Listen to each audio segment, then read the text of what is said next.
In this video, I am going to show you how to change currency in Qatar Airways website. So the first thing that you'll need to do is simply go and open your preferred browser and go to Qatar Airways. Go and click on the first link, and here you'll have to choose basically your flight. Let's say, example, I want to fly, I don't know, like from where to where. Let's just choose some random places here. So from here to here, dates from that to that, or from that to that, why not? Click on continue and click on for search flights.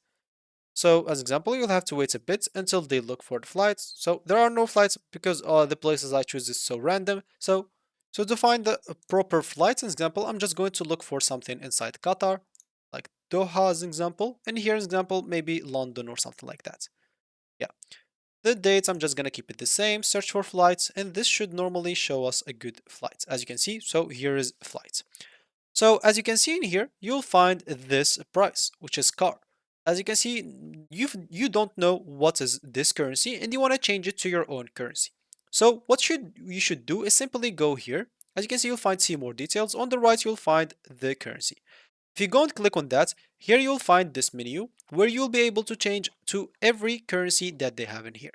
Of course, they have the Australian dollars, dirhams here. Probably you'll find US dollars, you'll find euros. So you can choose US dollars, click on apply, and as you can see, the prices will change to the US dollars so you can understand the price right here. So that's how you change the currency in Qatar Airways website. That should be it for me in this video. Thank you for watching and goodbye.